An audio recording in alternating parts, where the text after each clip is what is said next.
Ladies and gentlemen, Northwest's father. What's good? Kanye, how you doing, man? What's good? Welcome. How you doing, Kanye? Thank you so much. So, first of all, thank you so much for coming here and doing this. I want to start with what everybody is talking about, because I don't think people necessarily understand what happened last week with the Make America Great Again hat.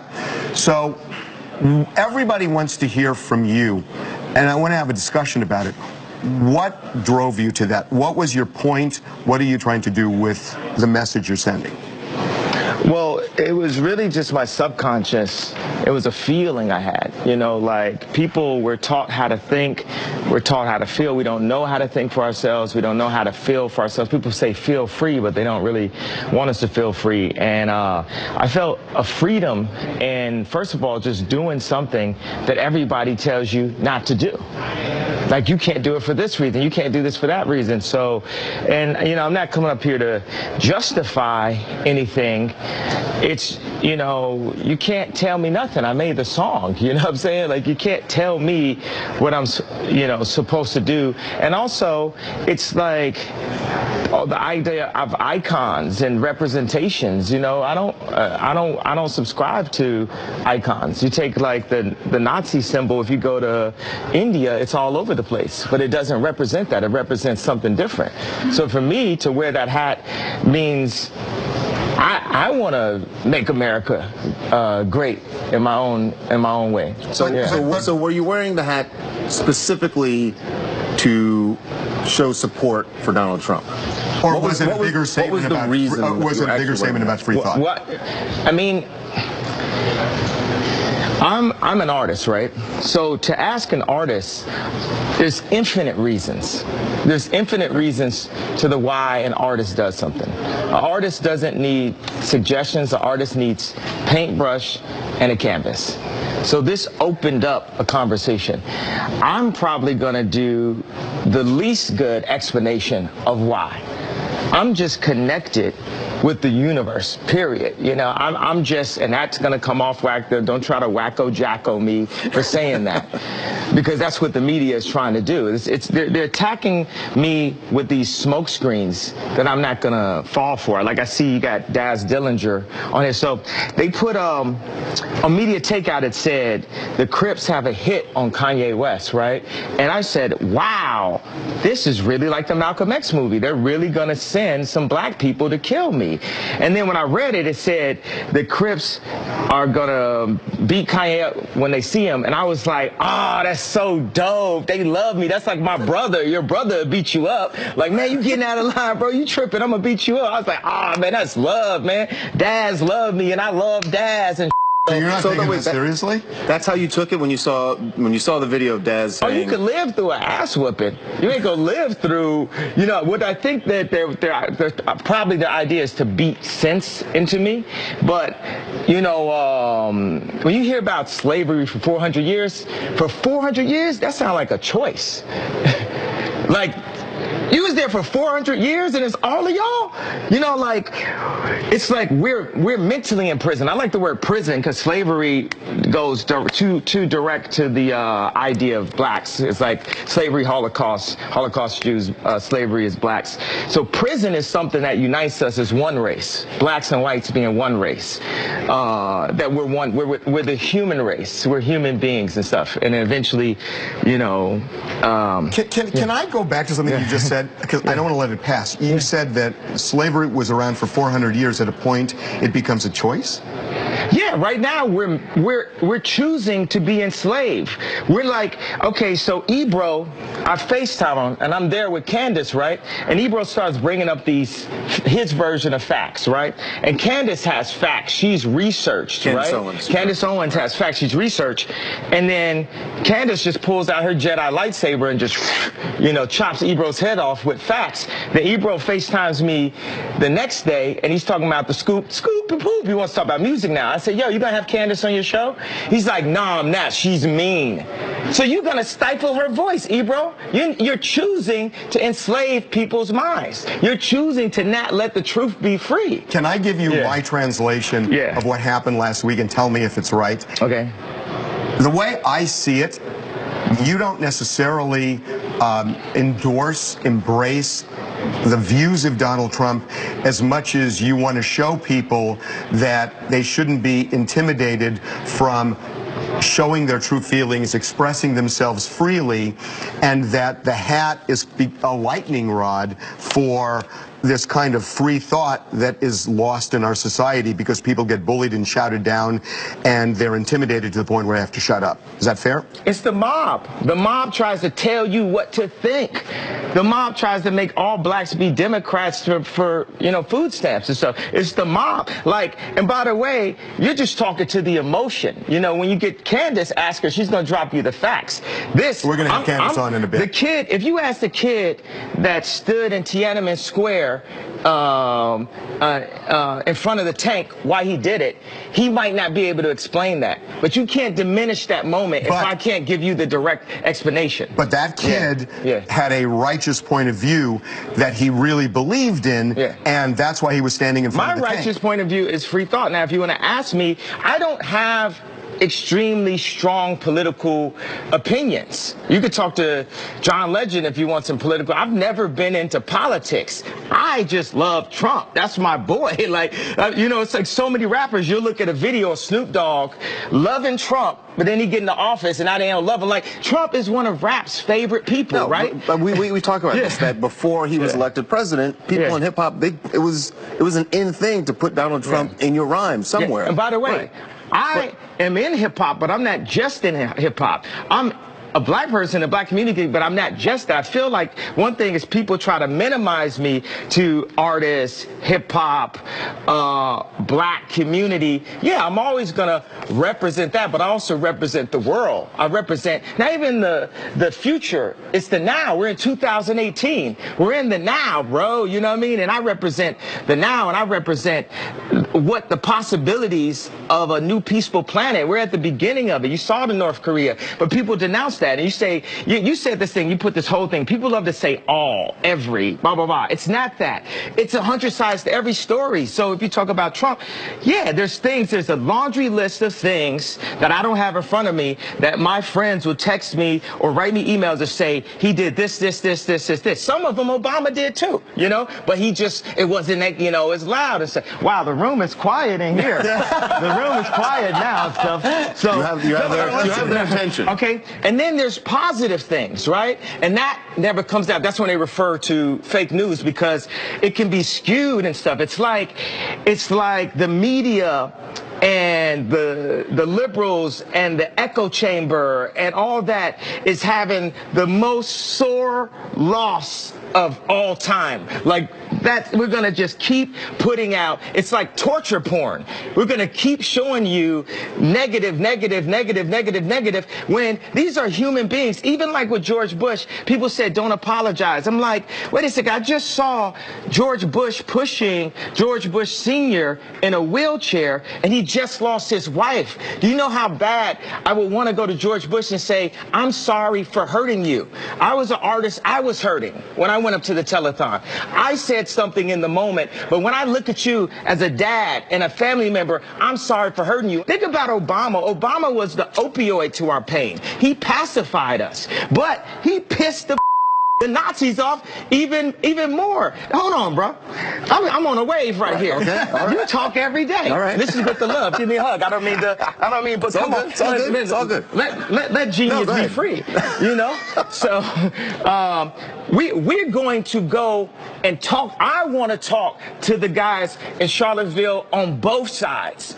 On both sides. Do you know what Obama would say? He'd be like, man, if you're this, blah, blah, blah. I'm not a white supremacist. I don't support white supremacy. By the way, white supremacy is a redundant statement in America. Whites are supreme in America. That's what we taught. I went home and my mom and my dad, I mean, wow, they're all one. My wife said to my daughter, tell daddy what you learned in school.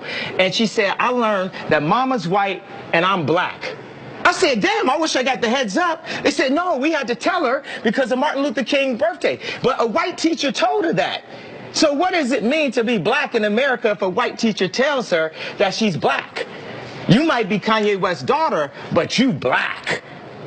My daughter was free. We start putting these ideals and ideals on people. That's why we are in a simulation. When you're 3 years old, 2 years old, you go and you hop up on a coffee table, and then your auntie that you don't really like comes to you and says, don't jump on that while you're playing. It's a coffee table. Now you're 3 years old. You don't care about coffee or a table. This went from being something that elevates you while you're playing to something that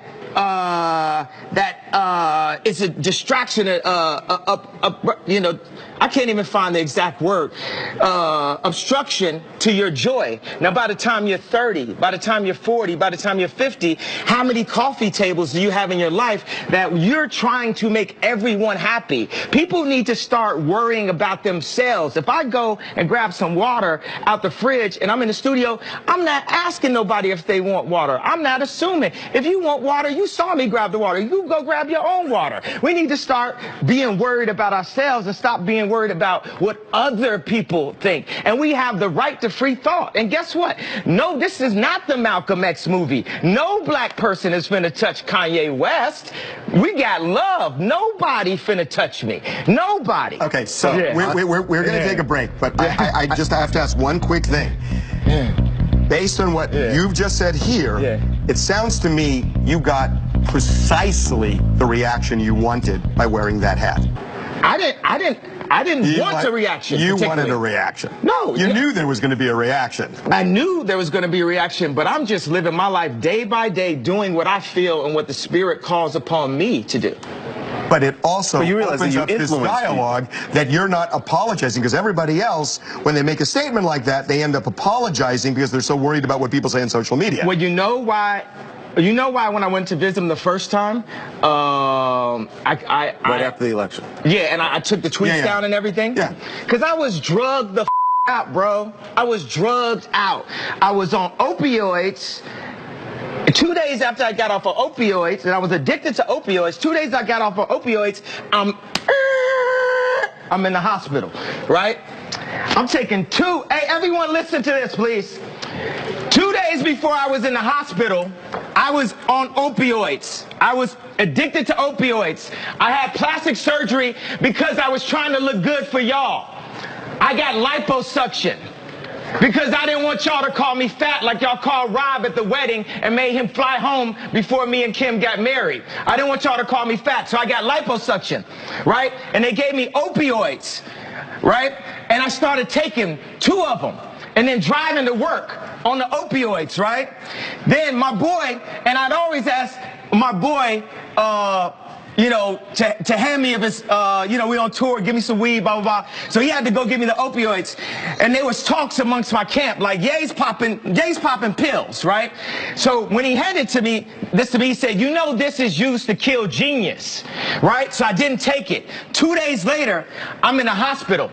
I was taking 2 pills a day at that time. When I left the hospital, how many pills you think I was given? 7. I went from taking 2 pills to taking 7. So the reason why I denounced, why I dropped those tweets and everything, because I was drugged the out, bro. And I'm not drugged out. These pills that they want me to take 3 of a day, I take 1 a week, maybe 2 a week. Y'all had me scared of myself, of my vision. So I took some pills so I wouldn't go to the hospital and prove everyone right.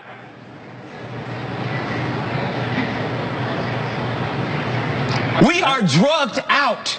We are following other people's opinions. We are controlled by the media. And today it all changes. You got Tupac and Lennon in that hallway. Today it all changes. We need to think how to think free. We need to be free thinkers. Then we need to learn how to feel free. People say feel free, but we don't even know how to feel free or think free. Say what you feel, positive or negative. I just got off the phone with J. Cole. He said, how do you feel when they said the Crips is gonna kill you? I said, man, that was the headline. But when they said they wanted to beat me up, I said, that's great. They're my brothers. They love me. They don't want nothing to happen to Ye. They just want to beat some sense into me. I love dads. I love the Crips. I love the Bloods. I love everyone. But you and I have had a talk about this, Kanye, that you say you have to love everybody. I just don't believe that, because I think there are people who are evil and people who want to hurt you. Yep. And I think you've got to distinguish people, and however you want to do it, but you've got to distinguish this group from this group, or this person from this group. Okay, the people are not. And you want to hear everybody's side, but people are not. At some point, it's probably better just to have Harvey, because I got too much to say, and when y'all both say stuff, y'all just gonna confuse my stream of thought. Okay. I love you, but you can sit here. That's cool. Now I was gonna. Thanks. I was gonna stand on this chair right now, right? You know why I'm not standing on the chair right now? Do you all remember an Oprah Winfrey moment? Mm-hmm. What do y'all remember, Oprah Winfrey? Who's that? Tom Cruise. He was in love, right? He jumped on the couch, and what happened? Now he's crazy. So because of that, I'm not gonna hop on my coffee table. He's also a Scientologist. Does that, okay, that makes him crazy? Maybe a little bit. Okay, so you're more crazy to be a Scientologist. So Scientology is a lesser religion than any other religion, right? They believe in aliens. Wait a second. Scientology is a lesser religion than any other religion. That's what you're saying? It's not believable, and it's not a religion. So what's a religion? Well, they're not classified as a religion. And what's the reason for that? Financial gain? Oh, they don't have as much money as the church. Yeah, you're going to lose this one, Charlie. Yeah. You're going to lose this one. I think we've gotten a little off. Okay, so look. No, hold on. No, what do you mean? We haven't. We're on now. We're on now. You remember I gave how many people are feeling, how many people felt something that I said today? Raise a hand if you felt something that I said today. Do you feel that I'm feeling, do you feel that I'm being free and I'm thinking free? Yes. I don't think you're thinking anything. I think what you're doing right now is actually asking stuff. And the reason why I feel like that is because, Kanye, you're entitled to your opinion. You're entitled to believe whatever you want. But there is fact and real world, real life consequence behind everything that you just said. And while you are making music and being an artist and living the life that you've earned by being a genius, the rest of us in society have to deal with these threats to our lives. We have to deal with the marginalization that has come from the 400 years of slavery that you said for our people was a choice. Every day we have to walk into that truth while you choose to say things that, to be honest with you, dog, are nonsensical. You want to think freely? That's fine. I'll combat your free thought with my free thought, because mine is grounded in a reality that I have been given, and a reality that I'm going to change, but I'm not going to do it by pretending that the enemies are on the same team as me. And frankly, I'm disappointed, I'm appalled, and brother, I am unbelievably hurt by the fact that you have morphed into something, to me, that's not real. That's the way I feel. Stand on all the coffee tables you want to stand on. Say whatever you want to say, but don't throw a stone, then hide your hand like the rest of us are just going to swallow it. Yay, be yay. I'm off it forever. Do you. But remember, the life that I live is as a real person. An actual person. Now the thing is, he said he said grounded in reality. This reality has been forced upon us. It is a choice. Just like when I said slavery is a choice. The reality, we can make our own reality. We can talk about history, but not too long. We need to talk about our now, because we can fix and start loving each other now. I say we have no enemies. We don't have enemies. Black people have a tendency to focus and march when a white person kills a black person or wears a hat.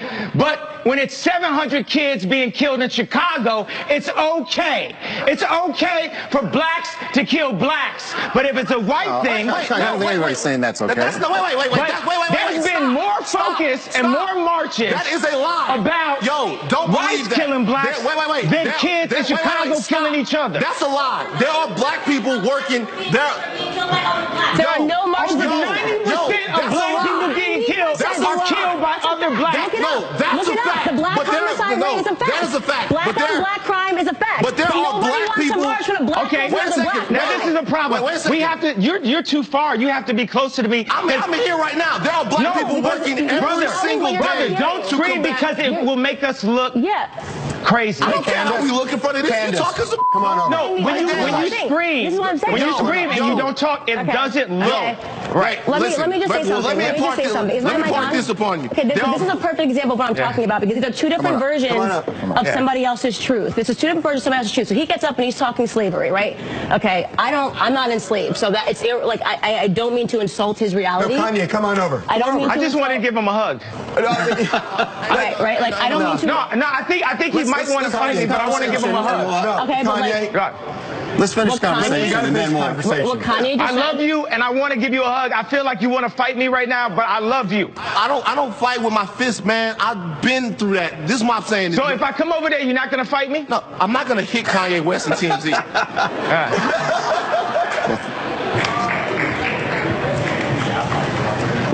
Bro, you gotta be responsible, man. Bro, I'm sorry I hurt you. You gotta be responsible. I'm sorry I hurt you, bro. Your voice is too big. You gotta I'm sorry I hurt you, bro. I love you, bro. I'm sorry I hurt you with my words, bro. Yeah, bro. I love you, bro. Responsible, man. Bro, you gotta be responsible. I didn't mean to say things that hurt you. I didn't mean to wear the hat out the blue and shock so many people and not give them a way out of the pain. I understand that gave him pain, that made him see pain. But guess what? When I went into the hospital. We're now in the hospital. TMZ is the hospital to fix the world. Obama. Bro? Yeah. That's not true. Listen, first of all, calmly. What's your name, though? It's not true. I'm sorry for disappointing you, Van. Yeah, listen. Yeah. Calmly. Yeah. What you said up there a second ago, the statistic on black on black violence is true. What they don't tell you is there are people dedicating their lives to working throughout the problems of black people. There are black people every day, boots on the ground. Right now. They're all over the place that are working towards this. Like every single day, people are trying to fix this problem. The narrative that black people don't care about black lives until a white person takes them is false. That is not true. But the problem is the people that are doing this work in communities every day, guys all over the place, they don't get the type of reverence, they don't get the type of shine, they don't get the type of light spotted on them. What I'm trying to say is while we're having all of these conversations about stuff that gets covered on the news, who's going to talk about what doesn't get covered on the news? Me. Hello. Like to me, for me, for a lot of years, the dude that inspired me to be more than what I was in Baton Rouge, that was you. Ask everybody in this room for years. Ask everybody in here how many times we've had a Kanye West story and I've stood there the only person to defend Kanye West because of what you meant to me. And then after that, you slapped me in my face by getting next to people who mean me harm and who don't even care about being honest about the fact that they mean me harm. I think that we have to get next to everyone. If we don't like Trump, we have to talk to them. We have to talk because Trump is a human being also, and he's in a very powerful position, and he's doing a lot of things to actually help business owners be able to go past all these fake laws and rules and things. I mean, candidates give you the facts better than that, but we need to speak to people. Einstein says the definition of insanity is doing the same thing, expecting a different result. So we keep on saying, I hate you, you. How are we going to get a different result out of hate? Why don't we just try love? Why don't we just try love? Why can't it be okay for an influential rapper in the black community to go up to the president and talk to him about how we can make a change one by one? We have the resources for a peaceful world. I believe that Kim Jong-un didn't believe that Obama was crazy enough to come at him. You know, sometimes you need some crazy to change something. Steve Jobs was crazy. Now we all on Steve Jobs' phones. They say Trump's crazy. They say I'm crazy. But I'm here to show love. And we're going to make it through. I know I disappointed you today, brother. And I know I disappointed the black community when I wore the hat. And I'm sorry for disappointing you. But like I just told J. Cole on the phone right now, it's a bigger plan. And I'm just doing what the universe told me. Now, I'm not drugged the out, but I did pop a 911 yesterday before I got here to make sure I didn't prove everybody right. So I do think that pharmaceuticals can be extremely helpful. Everything in moderation, though. Kanye, we are going to take a break right now. We are back, and one of the reasons I wanted to do this was forgetting about particular views, issues. The reason I was really interested in doing this with Kanye is because he got me thinking about the notion of free thought, which honestly, on that level, I completely agree with him. I think free thought is almost dead in this country, that people are bullied into feeling a certain way, and if you don't believe what somebody else does, they will bully you and boycott you and try to kill you. And that's what I was connecting with, not specific issues, but you tell us what the root of all of this is. What are we talking about? Are we talking about free thought, free love? What is it? It's free love. It's the spirit.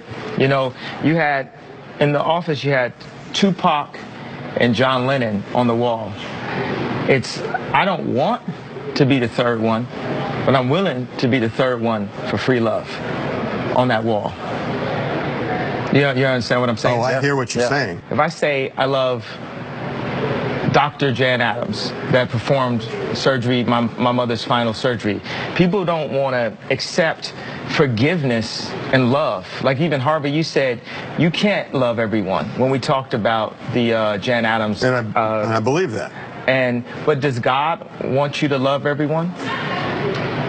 Well, first of all, do you believe in God? Do you yes, believe in but I don't necessarily think. I know people say that, Kanye. I don't know. I don't know where that comes from. If you start thinking about love and start feeling love and thinking about forgiveness, then you can overcome things. I was able to talk to Kanye last week at some length about this, and it really, honestly, this is what inspired me, that I think you're right, that we are a country of intolerance right now. And as long as we are so intolerant that we try to kill people who disagree with us, we are going to destroy ourselves. And you got me thinking about this, and I've been obsessed with it. I think about it in the pool, I think about it at the gym, I think about it when I'm walking, and I think about it at work. And I've been thinking about this, and I think it's a really valid point. That said, there are people out there who still want to hurt you, and the question is, how do you break the wall down, and how do you come together? Right. But I don't think it's necessarily by saying I love you. Right, and that's fair. That's absolutely fair. Okay, we have free thought. I disagree. I think love conquers all. I think love, I know, not think. I know from the bottom of my gut and my soul and my spirit and my subconscious that love is the strongest force in the universe. And right now, we need love. We need the moment when North Korea and South Korea connect. We need the moment when we go down to Charlottesville and we go down and visit, go to those houses. We need to break down race. We talk about race so much, we don't even talk about class. I want to talk about class for a second. There's a class war happening right now too. And the class war might be, the class war is one of the reasons why Trump won, because Obama was so high class that it stopped speaking to the middle and the lower class. He's so classy. And to break the class system, we have to start by loving ourselves, because what you say to somebody is a reflection of how you feel about yourself when you put that energy in the world. I love myself. What you are seeing is actually, this is the most confident I've been since my mom passed. We're going to talk about something that I know you said you had this conversation with Kanye. I'm obviously personally very interested in this, the concept of that black men have to be perfect at all times. It was just a point about Hollywood and the media perception of black men. This perfect idea of superhero with Obama or Michael Jordan. I want to show people that it's okay to screw up and you still can make it through things. We are out of time, but I got to say, one of the reasons I wanted to do this, people can disagree with, lots of things in this world, and, I don't agree with everything you say for sure, but what I love and I love is the idea of talking about something that is really lost in this country. And I know you say free love, and that's important, I know, but free thought to me is hugely important. And I feel like we've lost it. Do you believe in love? I do believe in love. Do you believe love can conquer all? I believe love can help. Be honest. I believe be love honest. Can, I said it in this room. And you I believe love that. can help, but I don't think it can conquer. So. I think reasoning. I think the brain is as important as the heart, and I think that until we allow our brains to open up and use the capacity that we have, and not feel straitjacketed, you're never gonna conquer this world with a heart. In my view, you are a hugely important person, and your voice has to be heard. Your voice has to be heard. Thank you for the time. Thanks a lot.